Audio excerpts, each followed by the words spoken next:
The rain-slicked alley behind the gala hall reeked of discarded champagne flutes and shattered illusions.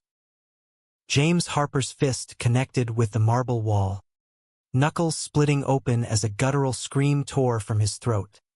Not from pain, but from the betrayal that had just unfolded inside, where his husband of 5 years had been caught in a lover's embrace. "You think you can rewrite us like one of your goddamn boardroom deals?" David snarled from the shadows, his voice a venomous whisper that cut deeper than any knife, eyes gleaming with the cold fury of a man who owned empires but couldn't hold a heart. In that instant, the world James knew fractured like glass under heel, pulling him into a vortex where reality bent. And the novel he'd read last night, the one about a tyrant CEO and his unwilling spouse, suddenly became his cursed life. James blinked against the downpour, his tailored tuxedo clinging like a second skin, soaked through to the bone. The gala's muffled jazz drifted out like a mocking serenade, but here in the alley, it was just him and David, the air thick with the metallic tang of blood from his hand and the unspoken rot of their marriage. 5 years ago, he'd woken up in this nightmare, transplanted from his mundane Brooklyn apartment into the pages of Empire of Hearts, a trashy romance novel he'd binge-read to escape his dead-end job. In the book, the protagonist, naive, wide-eyed Alex, marries the ruthless CEO Victor Langford for a green card scam, only to become the doting mother to Victor's adopted son, navigating boardroom battles and bedroom betrayals. But James wasn't Alex.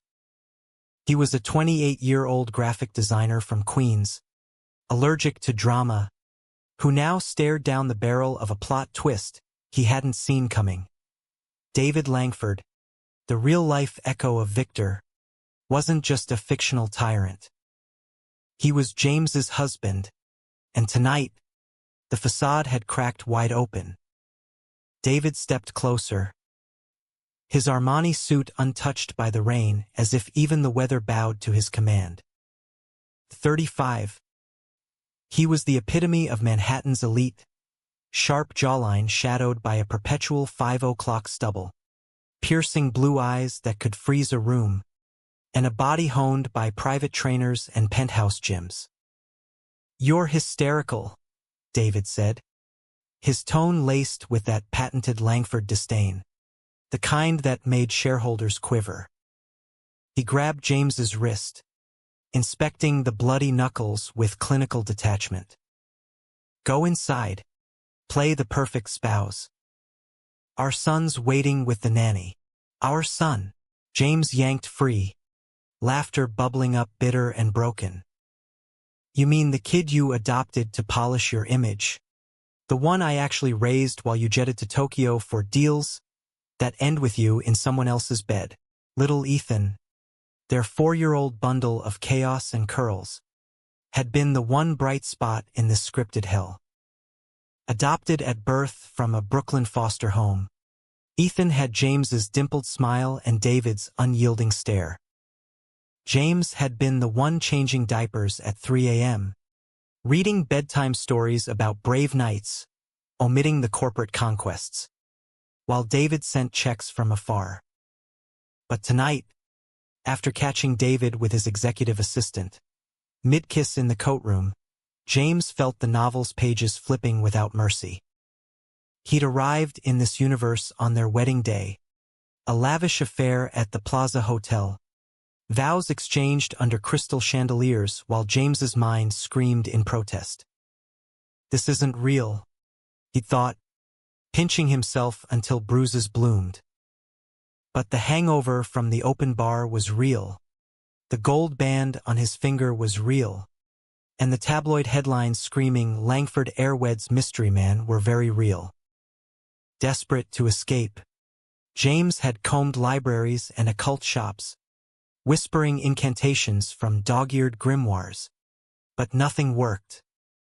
He was stuck, playing house in a penthouse overlooking Central Park, where the skyline mocked his captivity. David's hand shot out, pinning James against the wall. Not violently, but with that possessive grip that always blurred the line between control and care. "You don't get to unravel us here," he murmured, breath warm against James's ear, sending an unwelcome shiver down his spine. Despite everything, David's proximity ignited sparks James had long tried to smother. In the novel, Victor thawed for Alex in stolen moments, a hand on the small of the back during galas, a rare smile over morning coffee. David had those moments too, fleeting and fierce, like the night Ethan spiked a fever and David canceled a merger to rock him through the delirium. His voice a low rumble of lullabies James never knew the tycoon possessed. But those were illusions, James reminded himself, shoving David back. Illusions end tonight. I'm done being your plot device. He stormed toward the alley's mouth, the rain blurring his vision, heart pounding with a reckless clarity. Inside the gala, crystal glasses chimed like accusations, socialites in sequins swirling like vultures. Ethan spotted him first, toddling over from the dessert table, chocolate smeared on his cherub cheeks. "Daddy J, you wet like a puppy." The boy's giggle pierced the din, and James scooped him up, burying his face in that soft neck, inhaling the scent of baby shampoo and innocence. Across the room, David watched, his expression unreadable, a mask of the untouchable CEO. But James knew the cracks. The way David's fingers twitched when Ethan laughed, the late-night confessions over scotch about a childhood shadowed by his own father's empire-building neglect. He's not all tyrant, James thought traitorously, even as rage simmered. The novel's plot demanded betrayal. Victor's affairs were legend, but James had rewritten small parts, coaxing David into family weekends at the Hamptons, teaching him to build sandcastles instead of skyscrapers. Was it enough? Or was this the climax? The moment fate twisted and hurled him back to his old life? As the orchestra struck up a waltz, David approached, extending a hand. "Dance with me." It wasn't a request. James hesitated, Ethan's weight an anchor in his arms, then passed the boy to the nanny. On the floor, bodies pressed close, David's palm firm on James's waist, guiding him through the steps with effortless command. "I didn't," David started, voice low under the violins. "Don't," James cut in, eyes locked on David's collar, where a faint lipstick smudge lingered like a brand. "Just dance. Pretend it's still our story." The words hung heavy, a plea disguised as sarcasm. Around them, the elite of New York whispered, "Langford's marriage on the rocks?" But in David's gaze, James saw the flicker. Not the cold executive, but the man who'd once knelt in the rain to propose, ring dripping, promising forever in a voice cracked with vulnerability. The song ended too soon, applause scattering them apart. James retreated to the balcony, gulping champagne that tasted like ash. Below, the city pulsed, taxis honking, neon bleeding into the Hudson. If this is a novel, where's my escape hatch? He pulled out his phone. Scrolling to the dog-eared PDF of Empire of Hearts he'd smuggled into this world on a USB drive, hidden in his sock drawer. The final chapters loomed. Alex confronts Victor. Betrayal explodes into divorce. But a twist. Victor fights for redemption, revealing the affairs were smokescreens to protect Alex from corporate spies. Fanfic bullshit, James muttered. But what if? A shadow fell over him. David, tie loosened, sleeves rolled up to reveal forearms corded with tension. "We need to talk." His voice was stripped bare, No boardroom bluster. James nodded, following him to a private lounge, the door clicking shut like a guillotine. Ethan was safe with the nanny, oblivious to the storm. Inside, David poured 2 glasses of bourbon, handing one over with a steadiness that belied the tremor in his fingers. "It's not what you think," James laughed, sharp and hollow. "Then enlighten me." Victor. The slip, using the character's name, hung between them, a grenade with the pin pulled. David's eyes narrowed, but he didn't correct it. Instead, he sank into an armchair, gesturing for James to sit. "The assistant. It's a setup. Marcus Hale, my biggest rival, planted him to sabotage us. The kiss was staged, cameras in the coat room. Leaked to the press by morning if we don't play along." James froze, glass midway to his lips. "Staged? You expect me to believe." But the pieces clicked. David's distant calls lately, the encrypted files on his laptop, the way he'd pulled James closer these past weeks, as if shielding him. In the novel, Victor's betrayals masked deeper loyalties, a web of corporate espionage. Fates twisting, James realized, pulse racing. "Why not tell me?" "Because you're the only soft spot I have." David's admission landed like a thunderclap, raw and unfiltered.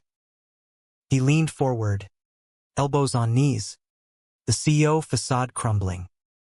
"From the day we met, you crashing into my life like a goddamn hurricane, I knew you'd upend everything. Ethan adores you. Hell, I adore you, even when you're calling me out on my bullshit. But this world is a shark tank. One wrong move, and they devour us." James's throat tightened, the bourbon burning a path to his chest. "Adore." The word echoed the novel's turning point, where Victor confesses amid ruins. But this was real, David's hand reaching for his, calloused from signing empires into existence, yet gentle as it traced James's jaw. "I married you because the plot demanded it," James whispered, the truth spilling like rain. "I read the book. I'm not supposed to be here." David's brow furrowed, confusion etching lines around his eyes. "What the hell are you talking about?" But before James could unravel the impossible, portals, novels bleeding into life, the lounge door burst open. Marcus Hale himself, slick as oil, flanked by 2 suited goons, a smirk twisting his weasel face. "Touching reunion, Langford. But the board's calling an emergency vote. Your little marriage charade? Over." Chaos erupted. David surged up, shoving James behind him, but Hale's men were faster, one pinning David's arms while the other lunged for James. Adrenaline surged, James grabbing a crystal decanter and smashing it over the attacker's head. Glass shattering, bourbon spraying like blood money. David broke free, tackling Hale to the carpet, fists flying in a blur of tailored savagery. "You touch him, you're dead," David growled, each word a promise etched in violence. James scrambled for his phone, dialing security, heart hammering as the lounge devolved into a brawl worthy of a Scorsese flick. Thank God. Where was Ethan? The nanny's voice crackled through. "Sir, we're safe." But the boy's upset. Relief flooded him, mingled with terror. This wasn't the novel's tidy confrontation. This was raw, unscripted, the twist fate had hurled at them both. Security swarmed, hauling Hale away in cuffs, his empire's dirty laundry spilling in real time via hacked emails David had anticipated. As the dust settled, paramedics bandaged James's hand, the same wall-scraped knuckles now hero scars. David, lip split and eye swelling, pulled James into the shadows of the ambulance bay, away from flashing cameras. "You're not going anywhere," he murmured, forehead to James's, breath ragged. "Plot or no plot, you're mine." James's laugh was watery, tears mixing with rain. "And you're stuck with me, tyrant." In that moment, the vortex hummed, a whisper of escape tugging at his edges, but he ignored it. For the first time, this universe felt like home. Twisted fate be damned. The penthouse was a sanctuary of muted grays and floor-to-ceiling windows, the city lights twinkling like conspirators below. Ethan, finally asleep in his rocket ship pajamas, clutched a stuffed T-Rex named Bossy, David's ironic choice.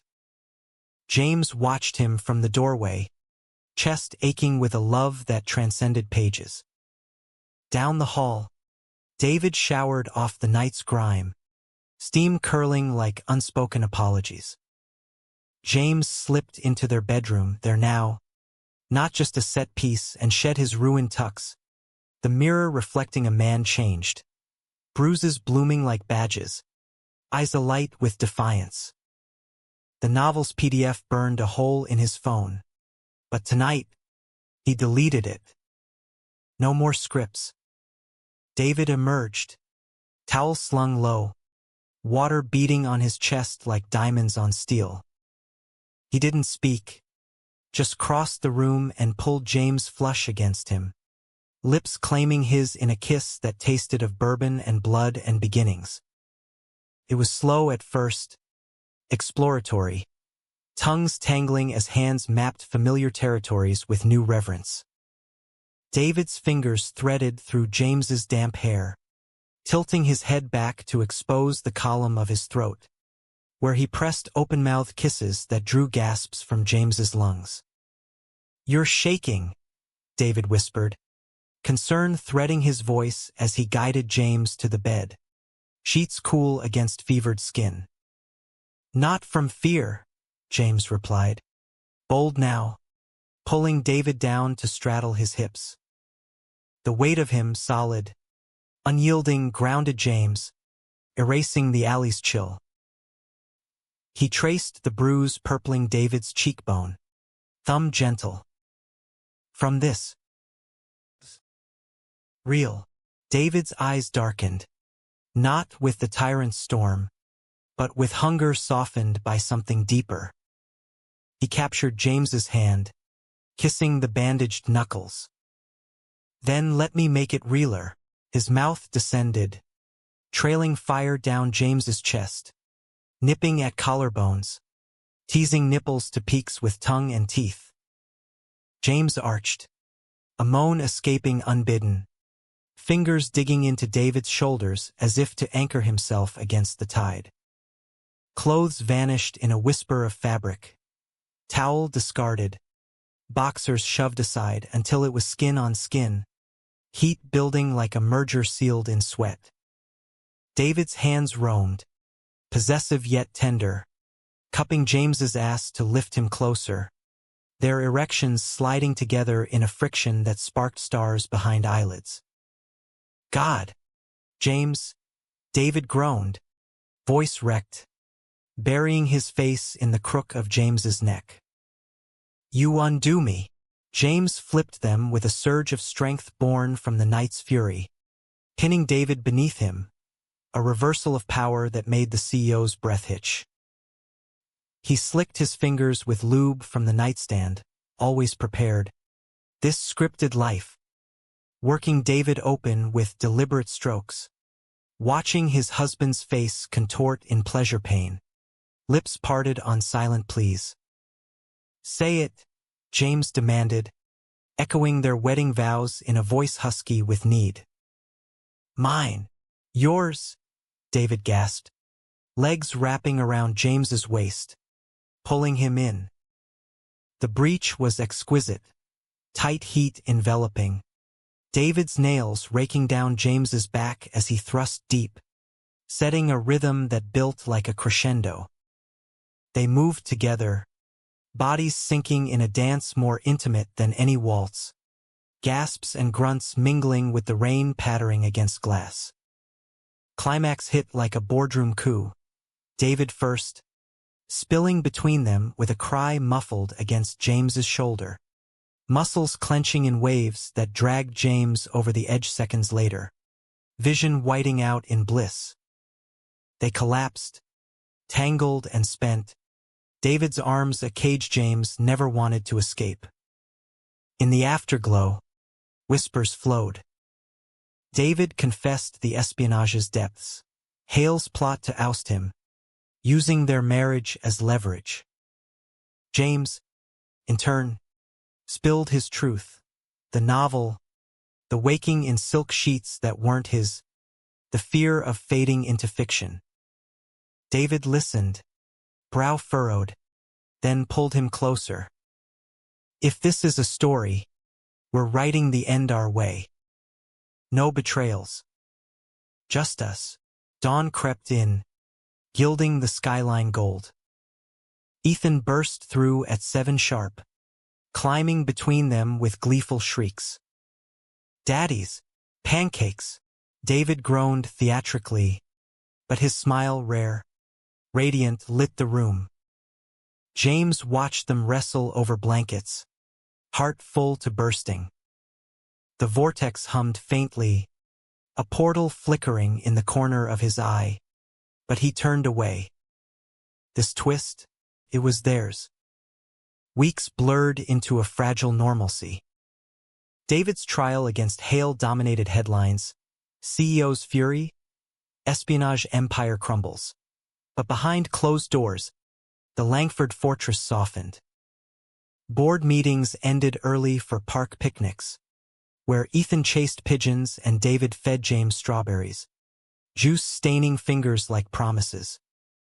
Nights were theirs, slow explorations under starlit sheets, David's dominance yielding to James's whims, laughter punctuating moans as they learned each other's rhythms anew. Yet shadows lingered. James caught glimpses, the air shimmering like heat haze, whispers of home tugging at his soul. One evening, as David reviewed contracts in the study, James wandered to the rooftop garden, tomato vines heavy with fruit they'd planted together. The city sprawled below, a concrete jungle mirroring his inner wilds. What if I go back? The thought clawed, unbidden. His old life, freelance gigs, dive bars, loneliness masked as freedom. Here, love, messy and magnificent. A hand on his shoulder, David, Tyascu, concern etching his features. You vanished, not accusatory, just there. James leaned into him, confessing the pull. David's silence stretched. Then he nodded. If it's real for you, it's real. But Ethan, we'd miss you like air. The words sealed it. No portal. No escape. James kissed him fiercely, tasting salt. Tears? Fear? I'm staying. Plot be damned. But fate, that capricious bitch, wasn't done. 2 months later, during a Hamptons getaway, the twist struck. Ethan, building sandcastles with pint-sized determination, unearthed a glint in the dunes, an antique locket, engraved with swirling script, exit, beloved. James's blood ran cold. The novel's hidden MacGuffin, a relic to shatter illusions. Heart pounding, he pocketed it, but Ethan saw. Shiny, Daddy J, magic, David, lounging with a beer, arched a brow. Found treasure, James forced a smile. But that night, alone by the waves, he opened it. Inside, a mirror swirled to life, reflecting not his face, but his old Brooklyn self, laughing with forgotten friends. "Come home," it whispered. Temptation gnawed through the weekend. David noticed the distance, his touches lingering, questions veiled in pillow talk. Whatever it is, we face it. By bonfire's glow, James broke, locket clutched like a grenade. David's face paled as the tale unfolded, fiction invading flesh, a marriage born of ink. "You're leaving," David stated, not a question, voice hollow as the seas roar. "Not if you fight for me." James's challenge hung, raw and reckless. David surged up, gripping his arms. "I've built empires, toppled rivals. You think I'd let some cursed book steal my family?" Fury blazed, but beneath, terror, vulnerability bared like never before. They returned to the city, locket burning a hole in James's pocket. Research consumed them, occultists in the village, historians poring over tomes. David wielded resources like weapons, private jets to dusty archives, hackers decoding the locket's runes. Ethan, sensing the storm, clung tighter, his "I love you's" a bomb. Climax brewed in the penthouse boardroom. Ironic, that sterile space of conquests becoming ground zero. Hale, out on bail, struck last. A mole in David's inner circle leaked the locket's existence, twisting it into scandal fodder. Tabloids screamed, Langford's mystic marriage hoax. Investors fled. Stock plummeted. David, cornered in an emergency meeting, fought with eloquence and steel, but cracks showed, hands trembling as he signed desperate deals. James watched from the glass wall, Ethan's small hand in his. This is the betrayal. He realized, not David's affairs, smoke, but fate's cruel jest. As the board adjourned in chaos, David stormed out, finding them in the nursery. "It's over," he rasped, slumping against the crib. "Everything I built for us gone."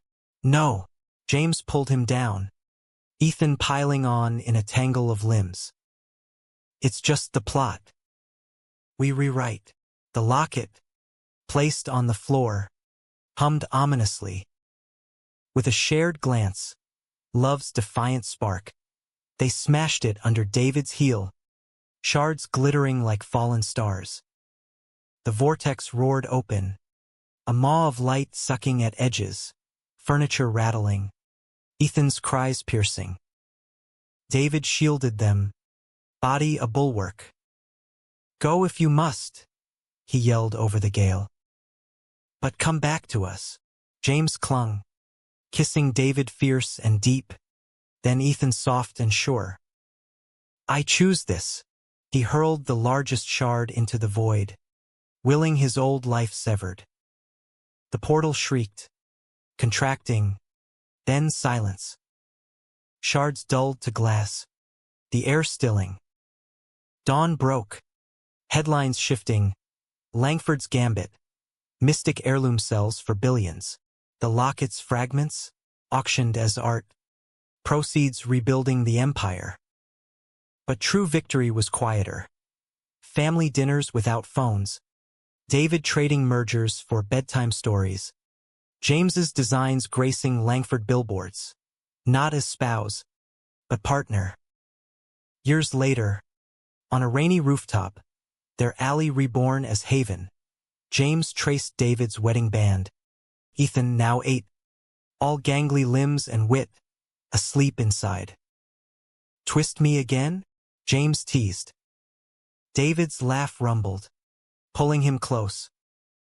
"Only if you promise the hook." Their kiss sealed it. Not fiction's end, but life's endless chapter, human, flawed, profoundly theirs.